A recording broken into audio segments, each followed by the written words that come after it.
smash, and then all of a sudden just like, oh, that didn't work out on there. But we'll see what can be presented on here. Hopping on this Lucina. Usually I saw it because in doubles, I think it's a preference. Maybe it's just for the button check, but instead, no, they're heading directly into it. Okay, so Ignace or Parmesan. Also, Parmesan, very good smash tag. I'll give it up, Ignace. I approve of the tag change. And Pancho as well, ripping out with this Terry. I think this sortie is kind of to do well, especially Lucina, against like more of these FGC-centric characters. And continuing on with this control, Pancho trying to do that right where you just kind of run up shield on those sword characters, try to get in their blind spots, but so consistent with it. Look at this style and opting to go for more. Parmesan real scary with it, and Pancho just trying to survive until you get 100 with go. Okay, Parmesan with the flick shot as well after the downer. We got the tech out in the building, and honestly, Terry, a pretty popular character in SoCal, just like in locals in general. I see a lot of Terry. He's a good group stage character, as I would like to describe it, because you can just explode someone, and missing the rising tackle, charged input, gonna not work out. Go is available. We need to see Parmesan put a stop to it, but you have to be so careful because that power geyser catches you slipping, especially in the skies. Oh yeah, great anti-air, has the armor as well.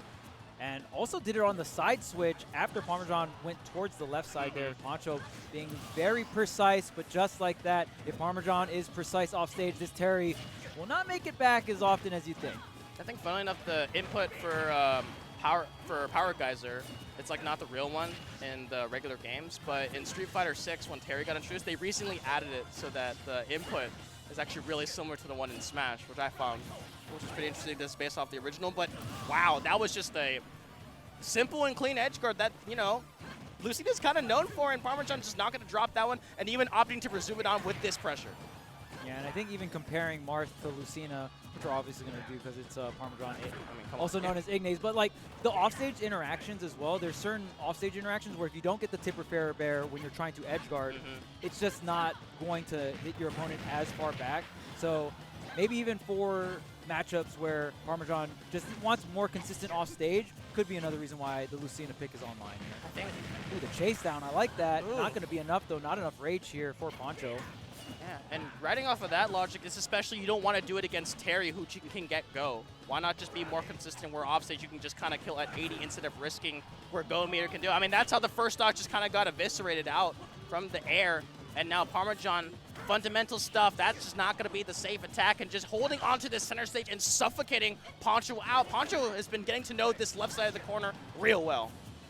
Okay, and just like that, Parmesan getting the back around the ledge trap as well, able to really hold on to the stock.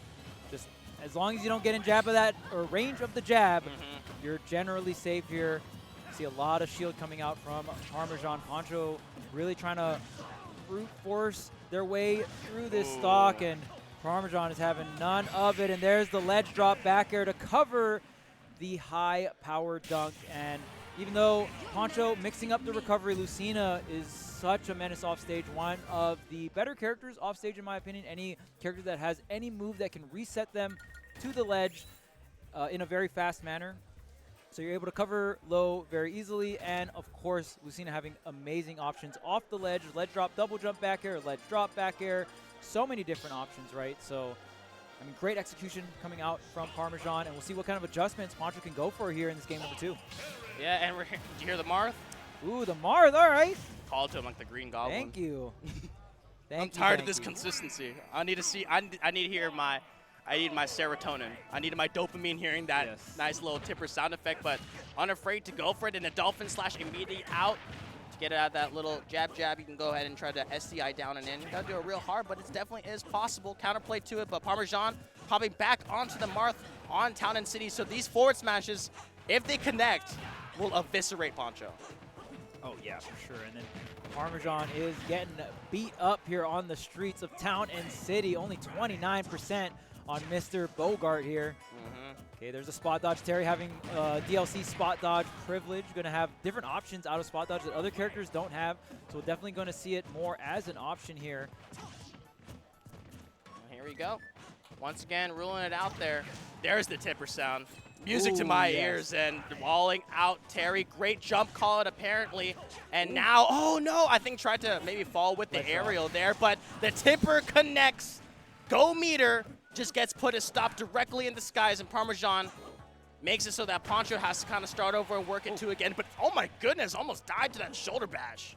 Yeah, I mean, incredible DI from Parmesan there, utilizing every bit of space. And that neutral to take the first stock might have not done it with Lucina, but the tipper nair is going to do the trick here with the Marth. So again, whenever you're locking in Marth over Lucina, you are taking the risk. Oh. But the reward is so much higher. Great DI in, coming out from Pancho, not going off the stage. All these trades, 168. This Marth definitely past due in terms of this first stock.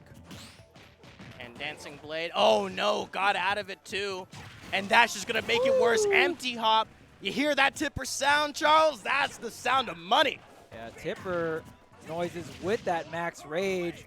Parmesan really running away with this game, number 2. The movement always looking smooth as usual. Love to see Parmesan utilizing all the different movement tech, especially the slingshots and the flick shots. I think particularly good on floatier characters, especially that have disjoints like those swords.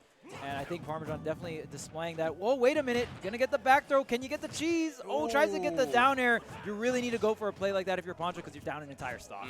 Attempt on it, but Jawn does not fall for it. Late hit of it. Great read by Pancho, knowing the Tekken was going to come into play. And a parry as well. No go meter, but you can still do plenty of damage. And wow, is able to get themselves out of it. It's not real consistent and nice discipline with the rising Tau consistently kind of be able to get it even when, you know, you don't think that they'll be able to kind of contest. Because it's always the moment where you're like a little too complacent is when you get hit up and you explode and die. But Parmesan trying to get this stock out on there, but Pancho reaching go soon though, however.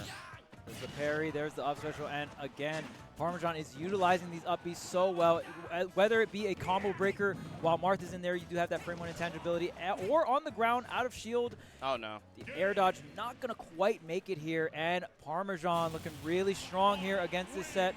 I mean, if you are a sword specialist, you are going to have at least the advantage of being able to play from a distance against these fighting game characters, right? These fighting game characters, when they do get up close and personal, they can spit out so much damage. They have crazy confirms, especially paired along with their fighting game mechanics, whether it be the go meter, whether it be the rage art, right? Depending on what game you're coming from. But I think Parmesan doing an excellent job of not giving Pancho these opportunities, and you do have the sword to play that keep away game. Yeah. And perfectly playing it as well. A little bit of auto-turn action coming out. Great stuff by Pancho, and the quick Dolphin Slash, unfortunately, such a good move to be able to get yourself out of those sticky situations. And Parmesan real good and disciplined with it, even with that up tilt. And now the aerial flops are coming in. Great delayed aerial, and that cashes out. That's the dream of every Marth player. Jeez, oh my goodness. That was a very early percent for Mr. Bogart to go ahead and lose that stock. And man, I'm just thinking about it even more. Not only do you have to deal with the sword, but Terry having to deal with a frame 1 out in the air as well. That just sounds so annoying if you're Terry. And I mean, right now, Parmesan taking full advantage of everything Marth has to offer here. Even delaying the nair there to try and get that falling nair. Parmesan is looking really greedy on this Marth, and it's paying off. I know that like the fighting game characters are like, they can just do that with no meter. They don't have to burn anything. It's just the normal they just able to get. And all of a sudden, Pancho's still not at that go range, and you have to be so scary. There we go. That's the Subway Slammer special from Persona. There you go. Gets in with the shoulder check and finally able to cash out on it.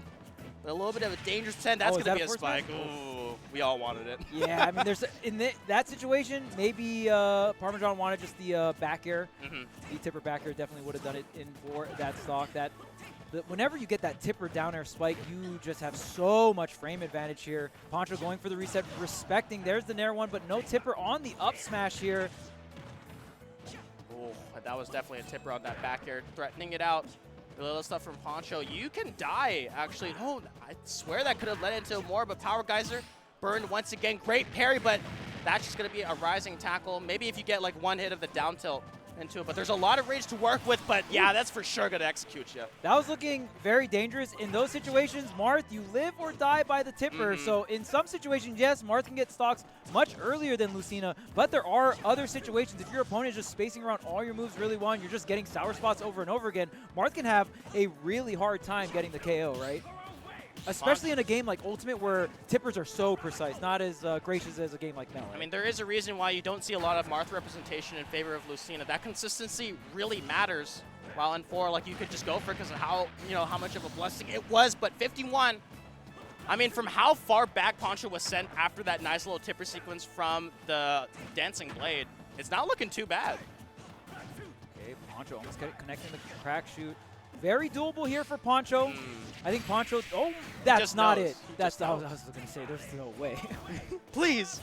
Oh, tries to get, oh man, really trying to get creative off stage, but Pancho just going to fall short just a tad bit. Good stuff to Parmesan, though. I did see the adaptations coming in for Pancho on that Game 3. We saw some of the up specials getting baited out, right? And kind of taking the combo game and breaking it up into pieces where, like, hey, there's certain windows that I got to respect, Marth. Yeah. I think the pieces were coming together for Pancho there. Didn't get a punish every single time when the up special was baited, and I think could have been a little bit cleaner to close out the game number 3 to continue the set, but nonetheless, it was Parmesan playing it and closing it out very well. Yeah, there were a few times where Pancho would land like one jab, and it was like a hit, but was like kind of like unsure to really go for the hit confirm afterwards. But this is the sequence that we want to see one more time. 80% there. 80%. Yeah, maybe Pancho getting caught DNIing out, because in that situation it was weird. Didn't get connected by the third with the fourth hit connect, but Parmesan knows that's why you have to Gatling it really, really quick so that fourth hit does connect even if the third hit whiffs. Yeah, lots of tech skill with that side special, and yet it's still inconsistent, so really gotta try for it. And both times it was executed to try to get that stock, it worked out both of them, and this is where it was a really nice attempt, just a little too deep from that power dunk. Yeah, just thinking a little too deep there, trying to go high with the hitboxes, right, really mix it up, because again, Marth, Lucina, both going to have options to reset to the ledge, and that quick option that resets to the ledge is a combo starter too. If you do get hit by that sour hit of the up special, it does combo into ledge drop double jump back air. So